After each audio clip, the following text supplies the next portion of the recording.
thank you so much for being here on Spark TV. We made it. Yay, we did. I'm very excited. Thanks for having me. Of course. We have known each other for so long. Oh, I don't even know how we first connected decades ago, I don't know. but you know, so crossing paths. We do. Meant to be. It's just the universe. Exactly. And we even had a drink in New York one year in 2015, I think it was. Oh my God, that's right. That is so funny. I forgot about that. Oh my God, we really do cross paths. Yes, randomly. But it's great. I love it. Yeah, it is so good. It is so good. Obviously, just brilliant people just connecting. I love it. I love it. So let's start with telling everybody what it is you actually do. What is your business? So my business is, well, I have honestly a few little businesses, but my main business is an online e-commerce business focused on women, I guess.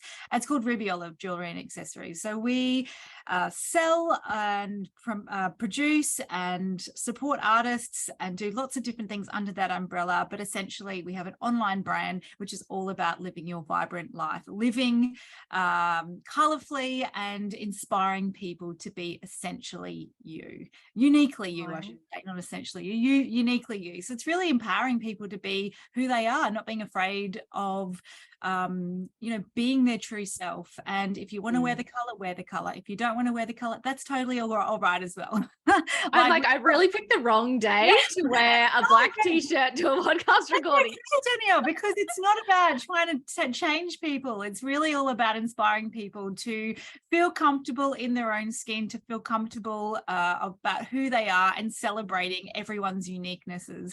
And that's what we love to do with our products. So a lot of our products we have products that I design, but there's also products which are, a stock standard product like a lanyard or a puzzle, but we'll celebrate Australian female artists and we'll put their artwork on those items, but we might make those items a little bit special. Like the lanyards, we put them in a cute little box and we put life quotes in them, so when someone receives it as a gift, it makes them feel really special. We try to have little details just to have that little point of difference that makes people feel a little bit more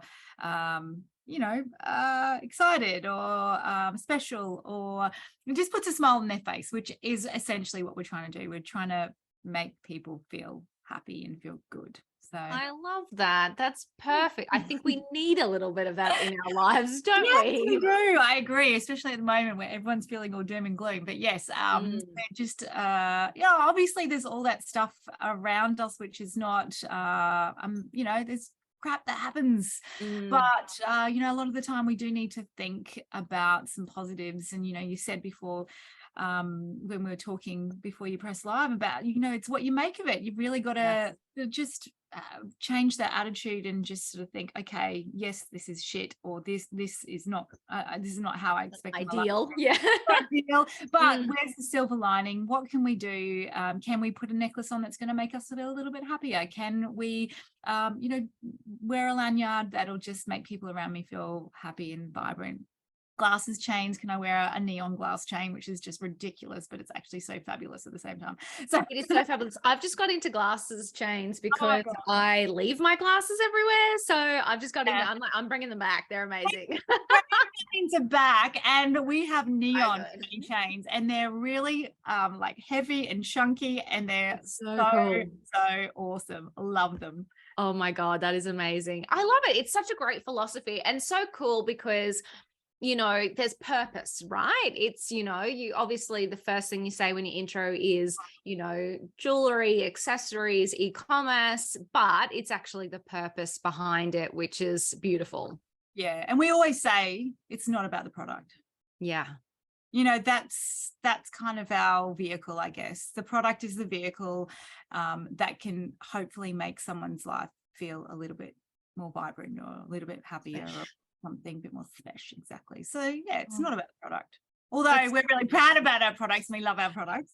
But exactly. They are gorgeous. So yes, that makes sense. Yeah. So, and you mentioned you design some of the range as well. So what's your background? How did this all actually begin? Was there a career? Were there other businesses? What is the go? Well, I have always designed and developed products.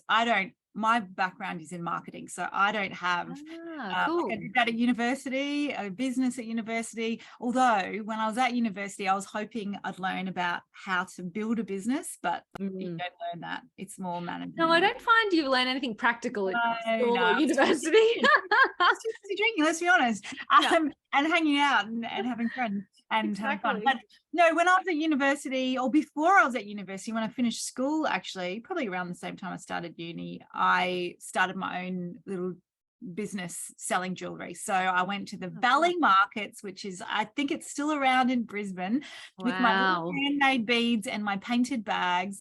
And I think I was 18 and I set up a stall 4:30 in the morning and started selling my stuff. And one thing led to another, and I got in a couple of little stores in the Valley or in areas around Brisbane, which was really, really cute. But I was making absolutely everything. Wow. Yep. And I found it quite stressful. I was 18, 19. And I did that for a couple of years. I had other jobs as well. I don't think I really made much money from it, but I just did it as a labor of love. And then raised enough money to get a flight to London.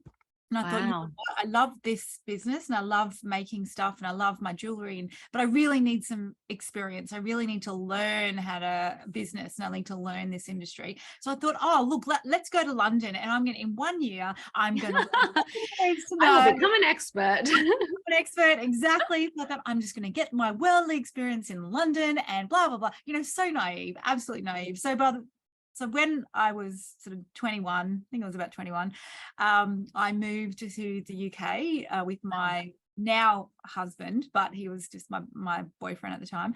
We moved to the UK for 1 year. I couldn't get a job. Oh my God. 6 months, I was like so depressed. My husband got a job straight away. But I was just That'd be bloody right. Right, I know. Yeah. And he's supposed to go in the first place. But anyway, to cut a long story short, it took me a very, very long time to get a job in London.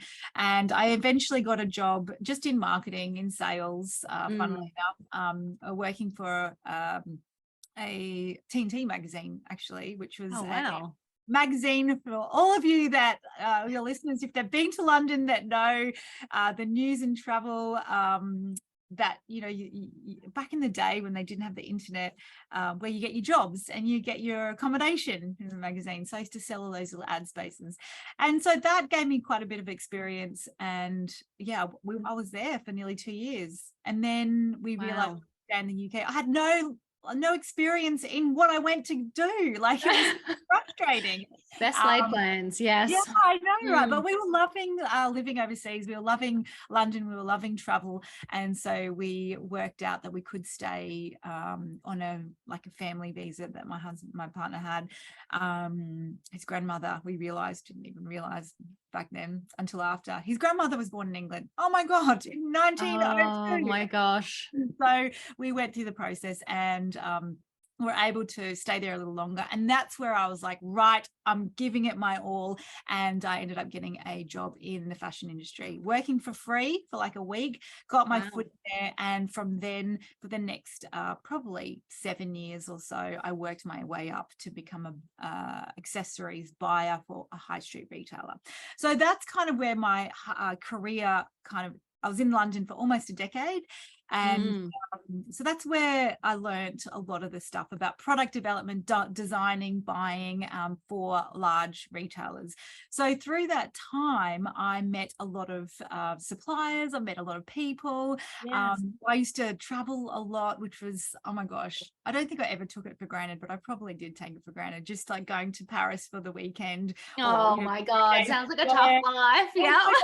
Going to India all the time, going to China. Wow. It was so much travel and all on work. It was amazing. So I really felt very grateful that I had that experience. So that was amazing. So yes, fast forward, having a great time over there. And then 2010, my husband and I decided, you know what, we've been in London long enough. I think my mum had been pining for me to come back for quite a long time. So we came back, and that's when we sort of thought, I really want to get married, start a family and do those sort of things, which we came back after traveling for 3 months around Africa, Morocco. When I say Morocco, I mean, yeah, the whole of Africa, including Morocco. We went to Scotland, we went to Eastern Europe, we went to India, went to all these places for like 3-4 months. Came back in the May, and in the back of my head, I was always like, I'm going to start my business again. I'm going to start my business again. I've got the experience now. I've got the experience now. So yeah, got back in the May, while I was traveling, was thinking about, what I wanted to start, business I wanted to start. I was sketching in a book, business ideas and stuff like Yes. that under the Serengeti sky. It was Oh actually, my God, just, yeah, it was pinnacle actually, of inspiration. Yeah. like it was actually quite mind-blowing to think about, all this sort of stuff. And then I came back July. I registered the business name Ruby Olive. I went and visited suppliers that same month. I started getting samples in a couple of months later, and then October I got married. We renovated a house during that time, and I think I was pregnant by December.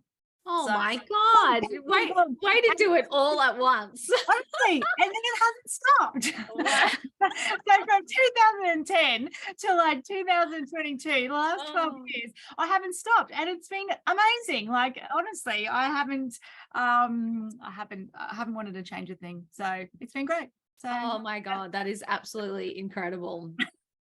so that's kind of the story. And then Ruby Olive began, and yeah, that's a whole nother roller coaster. Well, and look, that's the roller coaster we're here to discuss. So, reveal all. No. Oh, look. Well, a question I have, because Yeah. you have been in business for so long, let's talk about that roller coaster. So have there been times over the last 12 years where you have questioned why you even started a business in the first place? Or come across challenges where you thought, wow, really, whilst I went out and I got all of this experience working for somebody else, when it came to, a situation in my business, it's completely different. I had to learn new skills and new challenges along the way. Yeah, look, I don't think anyone can actually prepare you for actually starting your own business. As much experience as you have out in the real world, the positives and the negatives, I don't think you can, you can't even like understand and contemplate what is involved. Yeah, The there is no course that can answer all your questions. I mean, there are Yeah. because everyone's different as well. Like everyone's Yeah. story and everyone's experience, and everyone's everyone's coming into starting a business with different experiences as well, and different knowledge. So that look, that's really interesting. But I guess your question on, was there a time where I was like, why am I do I want to do this or whatever? I have never ever, even the lowest of low, I've never ever thought, why am I doing this? Because I have always wanted to do this, and never ever have I just thought it'd be easier to work for someone else. And I probably said that it'd be easier, and it would be easier, but I have never ever, honestly, hand on heart, ever wanted to do that. That is so good. But I love that you kind of precursored it with even in the lowest of moments, because that's it, right? Like, it's not all unicorns and rainbows every day. It's pretty much the opposite. Like, are so many days. The unicorns and the rainbows are few. And you shouldn't say that. There are, like we said before, it's what you make of it. But the lows are actually more often than the highs in terms of roller coaster. But I actually don't mind the lows, because they add to the drive, and they add to the excitement, and they add to, the pressure and that's where the growth happens, I think, as well. Like, it's not until you butt your head up against a brick wall that you kind of figure out how to smash through it, right? Exactly. I mean, a perfect example to this, I started the business 2010. It was going really, really well. I went and got into about 150, 200 stores really quickly. The model was mainly focused on wholesale. I didn't really have an online presence as much. I mean, a little bit, but not really much. There were weeks where I didn't get an order online, for sure. And so there was a point where the wholesale started to drop, and I had to sort of make a decision of, do I focus on consumer and try to grow that, or do I spend a lot of energy on wholesale, and I could really see that both of these areas were really struggling. And there was a point, probably about 2 or 3 years, where there was like money that I was putting into the business left, right, and center. Actually, it was my husband's money. Well, I shouldn't say not my husband's money, our money, but family money. family money. But he was working Mm, to pay my business, basically, to keep my business yeah. afloat. And had I not had a partner to Mm, be supportive in that role, I yeah. wouldn't like it. That's the reality. I wouldn't have had a business. So Mm, I'm really grateful for that. But there was a point where he said, Skye, because he believed in me, yes, but he said, if you can't turn this business around by May next year, and this is one, I can't remember the exact year, so it yeah. was about 5 months away, you need to shut it down, Wow. Yeah. because this is not healthy. It is not like the stress levels, you're Mm, hemorrhaging money. And we had 2 little babies at the time, 2 little wow. kids, no money, and really, really, really tough stuff. Yeah. And to hear that was like a dagger in my heart, this baby Yeah. that I've nurtured and nurtured and nurtured. And I don't know what it was, but I thought I had a bit of a rocket up my butt, but that obviously gave the fuel to the fire. Yeah. That And lit the match. Yeah. lit the match. Wow. And the way he said it so like sternly, and I was like, Mm, there is no bloody way I yeah. am closing this business. There's no plan B. No plan B. I have to make this work. And yeah, so I just scurried and scurried and scurried. And like, I remember when my son was started prep, I couldn't even afford school shoes for him. Wow. So I'm going to Big W and Kmart, and I'm trying to work out what would be the cheapest school shoes. Yeah. Wow. And they're like a $12 one or an $8 one. It's like, that to me is like, I can't even believe that but that's the reality. That That's is huge the though, reality. right? Yeah. Yeah, and I think it's so important to talk about as well, because especially now where all you see is everyone's pseudo business Oh, success online, yeah. and we don't talk about these situations, right? Where your partner is saying, "What the are you doing?" Yeah. Or you're in a position where you do have to go, well, what am I going to do here? Like, which shoe is the cheapest? Yeah. That is a real reality of business at some points. Yeah. Oh, completely. But then, like you say, everyone's got this, Insta. And so Oh, I filter over their life. Yeah. but I couldn't actually share that information on Oh, Insta, absolutely not. because Yeah. you've got this brand, and so Mm. you've got to keep You've keep got to keep up the front. front, exactly. Yeah. But behind it, I was really, really struggling, and really kind of working out emotionally, am I Mm. going to make this through? Deep down, I'm like, of course I'm going to bloody make this through. I've got to make this through, because like I Yes. said, no plan B. And thankfully I did make it through, and we did have a really, really good couple of years, and it's been amazing and wonderful. Mm. We did pivot, we did change, and our model changed, and our model keeps changing.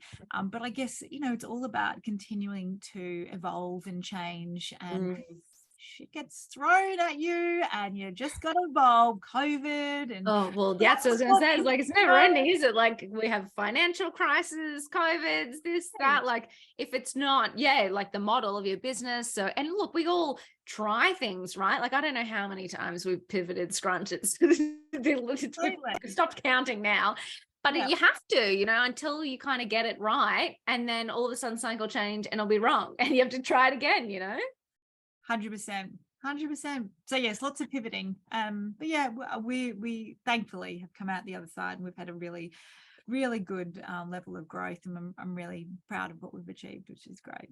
I love that so much. Were there so as you did pivot, how did you make those decisions? Were there any like obvious strategies that you tried that helped the growth or helped make the right decision? I am a quick decision maker, number one. Good. I'm a quick decision maker, and I'm also a decision maker that relies on instinct.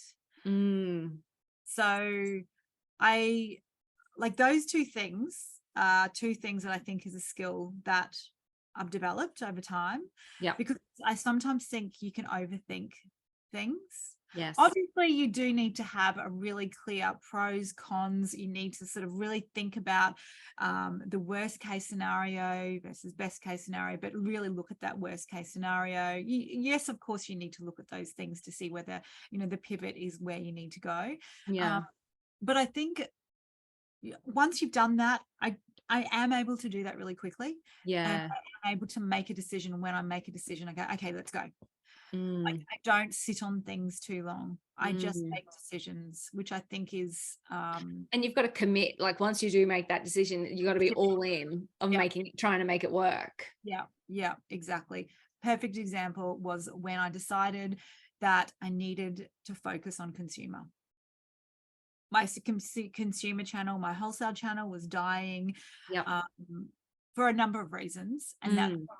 online shopping sort of started to increase and become really popular, and I decided, okay, I need to focus on this. Yeah. So I went deep. Like, I went deep on Facebook ads. I went deep on all these things. Like, I learned it. I personally learned it. And that was my question, was it you doing it all in the So beginning? I went and found coaches. I went and found everyone that I could focused on e-commerce. And so just having those mastermind groups and coaches and just surrounding myself in that world, like deep, just it almost gave me a bit of tunnel vision to focus on that area. And thankfully, and in my head, I was kind of like, well, I'll give it a year.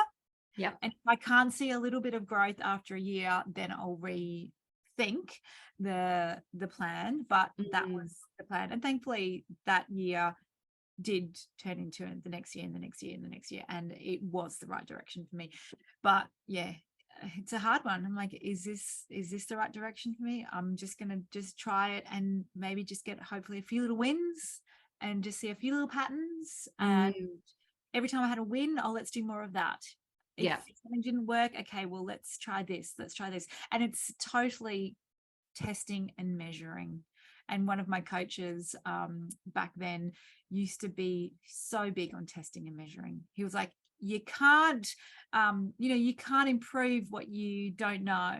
Yes. And if you don't test and measure, what's the point in doing it? You have to test, you have to measure, you have to learn from your mistakes and learn from your results. And you can't do that anecdotally, and you can't do that just from looking, and you've got to actually look at the data. Yeah. So what has worked well for you? So thinking about e-commerce marketing in the last, I don't know, 3 or 4 years, what are you seeing that's working really well? I think it's changed a lot since I started, most definitely. I mean, when I first started quite a few years ago, Facebook ads and, social ads was working. And I think we all know that that's not working as well as what it has. But really, the customer, realizing the customer is really important, and customer messaging is really important, and customer journeys are really important. So every customer is different, and having a really clear message in your email marketing. I mean, email marketing is huge, absolutely huge for us, and making sure we've got a really clear email marketing strategy is really, really important. And just nurturing the customers and telling the customers a little bit about who we are as people, because that whole thing of people buy from people they know and trust. If they know you, and if you can get in front of the camera, and if you can actually speak to your customers. I don't do it all the time. I probably need to do it more, and I did it a lot more back a few years ago when I had a lot more growth. It made a huge big difference, because people could see that you weren't just a faceless brand. You're actually a real person with a real business, and and you're worth supporting. Yeah, well, I would like to think so. Yeah, I think that's a huge thing. Just not being a faceless brand. And look, if you've got heaps and heaps of marketing budget, and you're a brand that's got shareholders and all that sort of stuff, that's a different story, because you've got budget and you can build that brand through money. But when you're small, and when you're growing and you're building a business, it's really all about what what is the message that you're trying to share? What are people going to relate to? And why would someone buy from you opposed to somebody else that sells jewelry, for example? Like, what are you going to offer? Whether it's through supporting a female artist, or whether it's your values, or whether it's supporting another charity, or whatever it is. I think it's really important to have those really clear points of difference that you can share with your customers. And I love that too, because the answer you gave was the thing that doesn't cost money. Like sitting down and really intimately understanding who your customer is, making sure you own the relationship with your customer, i.e. email list. And then making sure that you nurture them and communicate with them. Like that is all the free stuff, right? Like, yes, absolutely. I understand, you need to drive traffic to your website. And so there will be costs associated with, new customers, all that stuff. But the real game changer is the stuff that is you sitting down, understanding who your customer is, and then you showing up and reminding people that you're a human. 100%. Yeah. Absolutely. It's so important. Like it really is so important. Is there something you would do? You just sparked a thought, thinking about, people showing up online and how different that is to when, we all started a decade ago. But would you, if you were starting a business from scratch today, would there be anything that you would do differently than when you first started? Oh, look, I think when I first started, I was just throwing things and hoping something would stick. Yeah. I think I still am some days. Oh yeah, absolutely. Look, I think one of the things that's made a huge big difference to me is learning from other people, like getting coaches and mastermind groups and sort of really talking to people about what's working for them and learning. And I don't think I really got that. Well, I did. I was involved with a few sort of coach sort of groups, but just really in a specific area. I think I'd probably do that sooner. Just for guidance, because you don't know what you don't know, right? Yeah, totally. And so if you can learn from people that have done it before or are an expert, you can get the knowledge so much faster. And there's so much crap out there. There's so many cowboys, there's so many YouTube channels. Oh, this is this, and all, I get ads all the time, and I think my email inbox is full every single day on, I'm going to help you generate X number of, sales, blah, blah, blah, blah. Oh. It's all crap. Yeah. Like, I just, but how do you see the wood from the trees? Like, how do you see the good ones from the plethora of crap ones? It is really, really hard. And that's why talking to people and getting recommendations from people is so important.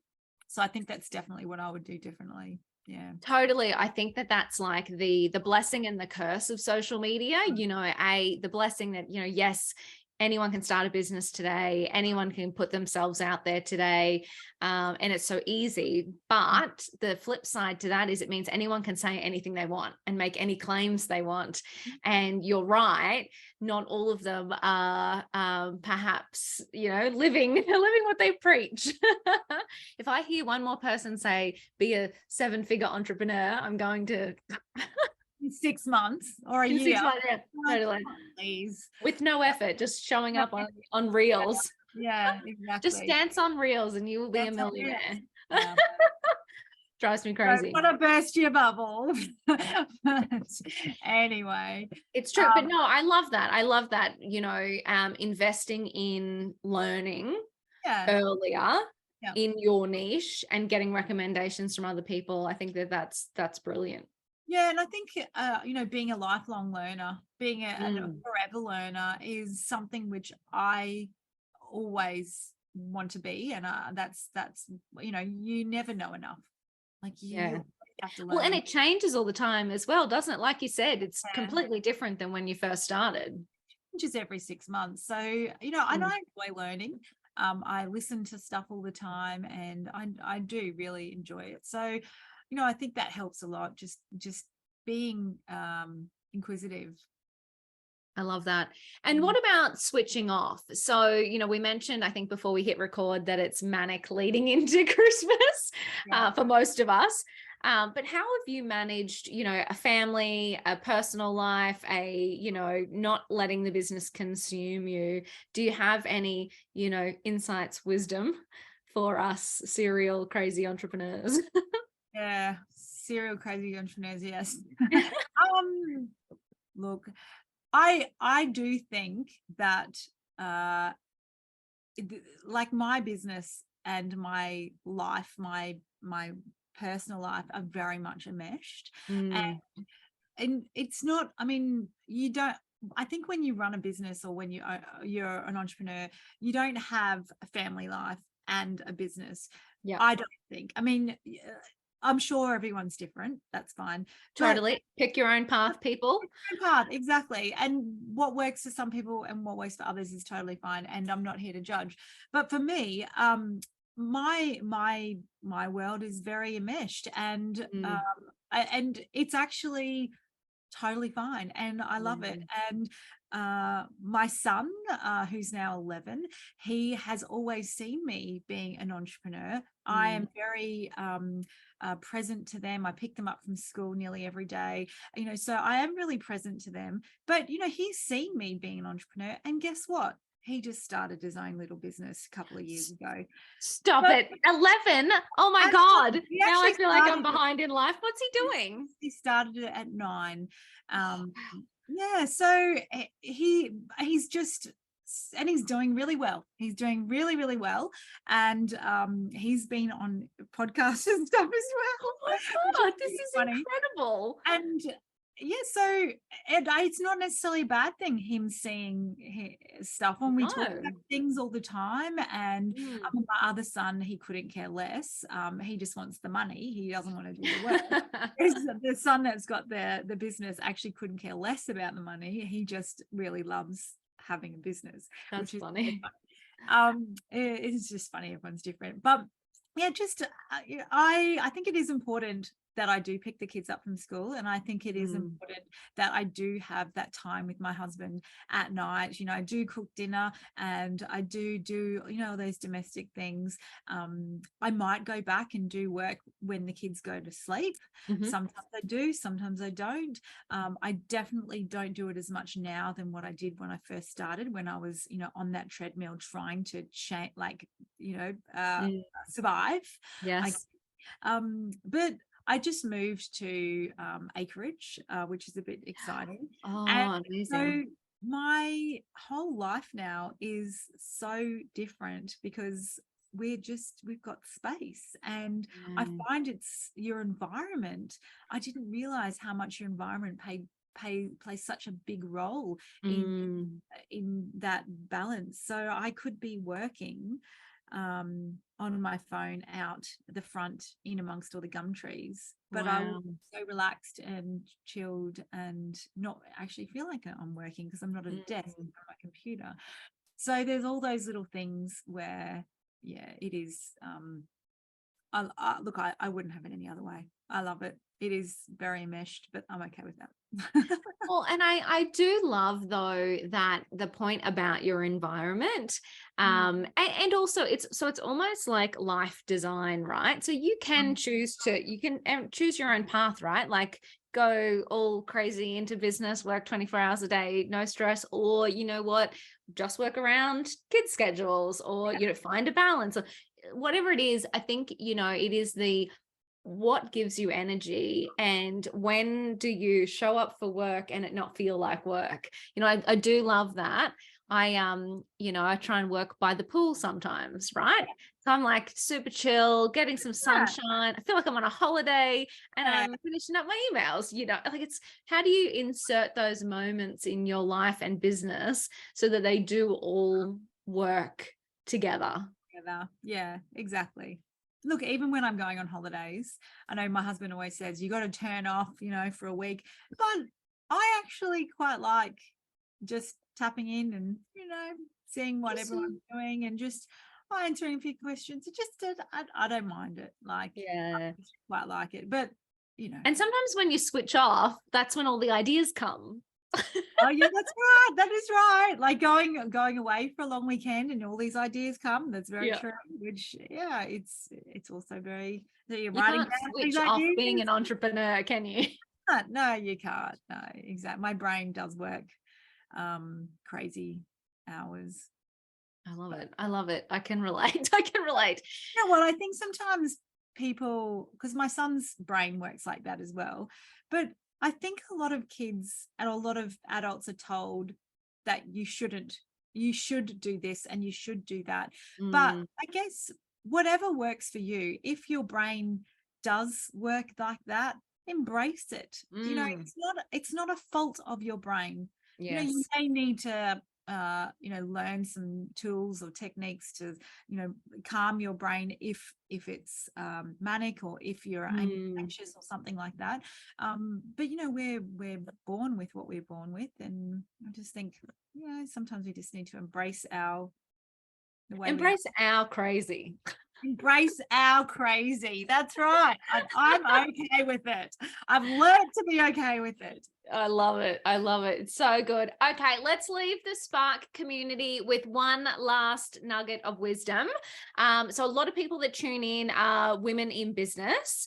If you could give yourself one piece of advice reflecting on the years of being in business to a new business owner, what might that be? Oh my gosh. Bloody This hell. always puts people on the spot. I really should tell people about this question. Yeah.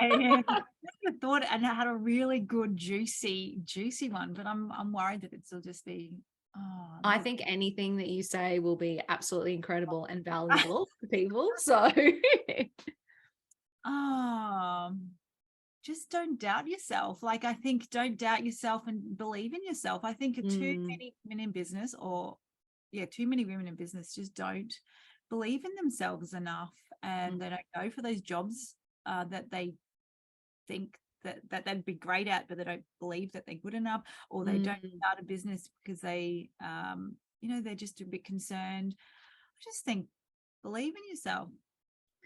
I love it. Yeah, I think if we all bloody believed in ourselves a little bit more, the world would be a better place. yeah. And having confidence is actually really hard. Oh, totally. You know, Totally. that Yeah. whole imposter and all that sort of stuff. Like Mm. I'm all over that. Like I'm gone with that now, because I'm kind of like, well, I've done my time, and Yeah. I'm confident, and I'm this and I'm that, and I'm Yeah. very proud of where I stand. But Yeah. it's not like that at the beginning, is it? No, absolutely At not. all. It's hard. And I think it sometimes comes and goes. Like, I mean, I know, kudos to you because you've overcome it all. But I think for me, sometimes it like some days I'm like, absolutely, I know this shit. I'm nailing it. It's awesome. But then I'll be like, I want to push myself and go into this, and this is new. And I will be that, oh, can I do that? Am I allowed to do that? I don't really know what I'm doing over there. And it Of course creeps you back in. can. And you do have to kind of kick Yeah. yourself up the bum a little bit and say, absolutely, I can. I can do whatever I want. Yes, exactly. It's having that belief. Yeah. Mm, Got this, girl. so good. Excellent way to end the podcast. You are amazing, Skye. Thank you so much for being here and sharing your wisdom with Spark. My pleasure. Speak to you soon at another champagne. Please, please, not enough. We have not had enough champagne in our lives.